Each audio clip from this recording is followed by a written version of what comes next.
Crianças, tudo bem com vocês? Hoje nós não poderemos estar na igreja, todos juntos, nas salas do Geração Rio, mas não é por isso que vamos deixar de estudarmos e aprendermos mais sobre a Palavra de Deus. Vamos dar sequência ao estudo dos 10 mandamentos, aqueles que o Senhor deu a Moisés. Antes de lermos a Palavra de Deus, vamos fazer uma oração? Mãozinha junta, olhinho fechado, pensamento voltado só para Deus. Esquece quem está do seu lado, esquece o barulho, as conversas, as brincadeiras.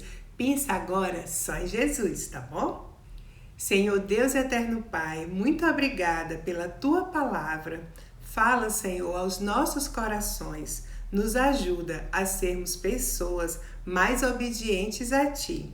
Nós te amamos, Senhor, e te agradecemos pela Tua palavra. Em nome de Jesus. Amém. Amém, crianças. E os 10 mandamentos, eles estão onde? Isso mesmo, na Bíblia, que é a palavra de Deus. Tudo que está na Bíblia é verdadeiro e nós podemos confiar em todas as palavras. Então vamos lá? Pegaram a Bíblia? Bíblia na mão? E a nossa base bíblica de hoje está no livro de Êxodo, que é o segundo livro da Bíblia, no capítulo 20, versículo 14. Vamos conferir? Não cometa adultério. Olha só, nessa versão da Bíblia que vocês geralmente usam, está assim: não cometam adultério. Em outras versões, diz: não adulterarás. E essa passagem é o 7º mandamento, que é ele que nós vamos aprender hoje. O 7º mandamento, que diz: não adulterarás e também não cometa adultério. Mas tia, o que é isso? O que é adultério? O que é adulterarás? Eu não sei, eu não conheço essa palavra. Muito bem, fique aí, preste atenção que nós vamos descobrir juntinhos o que é que isso significa. Vamos voltar lá no começo. Lembram? Quando Deus criou o mundo, não tinha nada, né? A Bíblia diz que a terra era sem forma e vazia, e o Espírito de Deus já pairava sobre a terra. E o Senhor fez o sol, a lua, o mar, os animais, as estrelas, todas as coisas. E Ele também criou o homem. Vocês lembram o nome do primeiro homem que Deus criou? Isso mesmo, foi Adão. E Adão estava lá com os animais, rodeado de animais. Mas ele olhava, cada animal tinha o seu par. Eles eram casais, cada um conforme a sua espécie. Mas Adão não, ele estava lá sozinho. Então Deus não ia deixar Adão sozinho, não é mesmo? Ele criou a mulher para ficar junto com Adão. Vocês lembram o nome dela? Exatamente, ela se chamava Eva e lá estavam no paraíso Adão e Eva. Vamos ver o que o Senhor falou depois que criou Eva. No livro de Gênesis, que é o primeiro livro da Bíblia, no capítulo 2, versículo 24. É por isso que o homem deixa o seu pai e a sua mãe para se unir com a sua mulher e os dois se tornam uma só pessoa. Mas tia Luana, se só tinha Adão e Deus criou Eva, como ele estava dizendo para deixar pai e mãe se eles nem tinham pai e mãe lá? Deus já estava nos deixando o modelo do casamento. Esse foi o primeiro casamento, o de Adão e o de Eva. Aí nasceu a aliança do casamento. Vocês já foram a um casamento? Quem já foi a um casamento? Levanta a mão. Quem gosta de ir a casamento, ficar lá esperando na festa, na igreja, a noiva entrar com aquele vestido lindo, branco e o noivo esperando. É muito bom, não é mesmo? Eu gosto muito de casamento. Mas nem todo casamento dá para ter festa, uma cerimônia na igreja, mas todos os casamentos representam uma aliança. E essa aliança A mulher, quando casa, não faz só com o marido, e o marido também não faz só com a mulher. Eles fazem com Deus. Quando a gente está diante do Senhor, no altar, ou diante do pastor, diante do juiz, quando a gente está casando, a gente faz um compromisso de fidelidade com Deus e com o nosso cônjuge. A gente faz uma aliança. Olha aqui, a tia é casada e ela usa uma aliança. E é disso que a gente está falando no nosso 7º mandamento de hoje, a respeito de aliança, de fidelidade e de compromisso.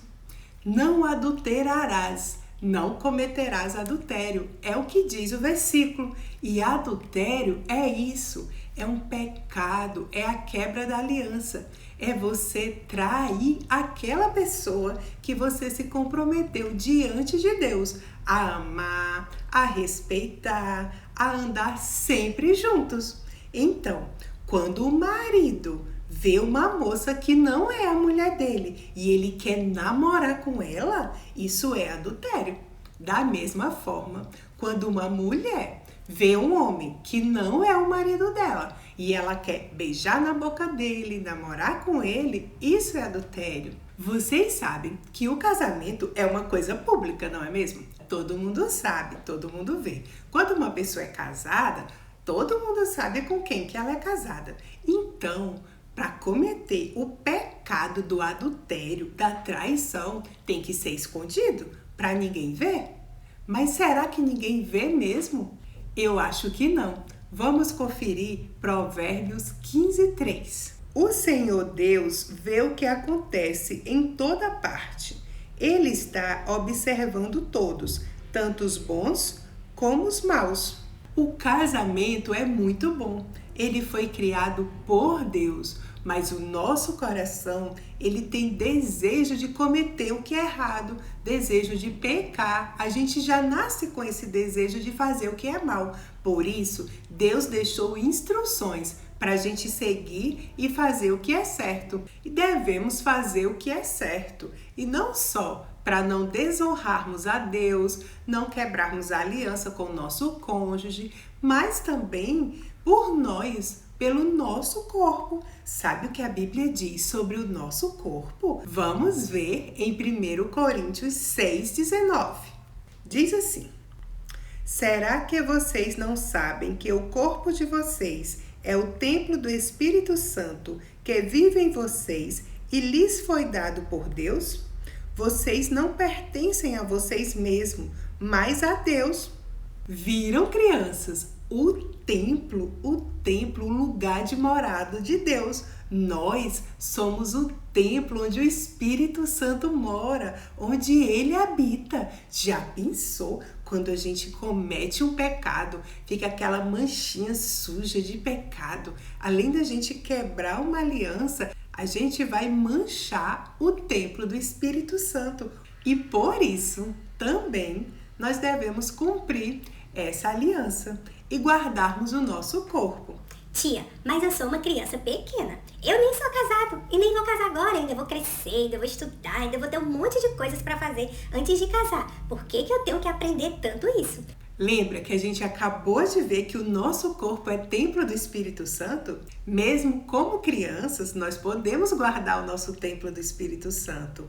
A gente pode cuidar do nosso corpo, zelar por ele. Quando a gente for colocar uma roupinha, vamos colocar uma roupinha decente, né? Tem gente, já viram essas pessoas que saem, que a gente fica até na dúvida se a pessoa tá com roupa ou não tá com roupa, de tão curta que é a roupa da pessoa.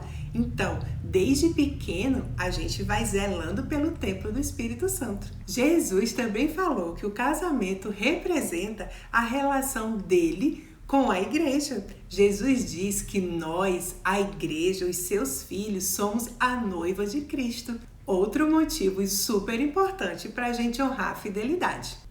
Vejam que privilégio! Quando a gente recebe Jesus no nosso coração para ser o nosso Salvador e amigo, o Espírito Santo começa a morar dentro da gente. Olha que coisa maravilhosa! A gente se torna filhos de Deus, Que privilégio! E você, já fez isso? Já reconheceu que nasceu como pecador e que precisa de Jesus, que morreu na cruz por nossos pecados, ressuscitou para nos dar a salvação? Você já abriu o seu coraçãozinho e disse: Jesus, vem ser o meu Salvador e amigo, eu reconheço que sou pecador. Então, crianças, descobriram o que é adultério? Essa palavra bem estranha, adulterar, adultério, adulterar, significa o quê? Quebrar a aliança, trair aquela pessoa com quem você casou, que você prometeu diante de Deus e dos homens, ser fiel, amar e respeitar. Tá combinado que a gente vai cumprir bem esse mandamento quando crescer, quando casar, e enquanto crianças nós vamos cuidar bem do nosso corpo, que é o templo do Espírito Santo, que é morada de Deus. E agora, se você está aí na sala com o papai, a mamãe, a família toda, lembra que esse é o 7º mandamento. E para guardar no coração, o nosso versículo de memorização é o mesmo da nossa base bíblica. Êxodo 20:14. Não cometa adultério. E você que está aí agora assistindo, tá na sala, tá com papai, mamãe, o irmãozinho, vovô, vovó, família, aproveitem esse momento para relembrarem os outros mandamentos, porque os adultos também estão aprendendo sobre os 10 mandamentos. Lembra que a tia perguntou: quem já tinha aberto o coraçãozinho para Jesus? Se você ainda não abriu o coração com Jesus, agora na sua casa, onde você está, você pode fechar os seus olhinhos e a gente vai orar juntinhos. Vamos orar? Senhor Deus e eterno Pai, eu te agradeço pela tua palavra. Querido Jesus, eu reconheço que sou pecador, que preciso do teu perdão. Eu reconheço que o Senhor morreu na cruz e ressuscitou para me dar a salvação dos pecados. Vem morar em meu coração, vem ser o Senhor da minha vida, vem ser o meu Salvador, vem ser o meu amigo. Eu te peço em nome de Jesus. Amém. Amém, crianças. Que Deus abençoe a família de vocês. Tchau!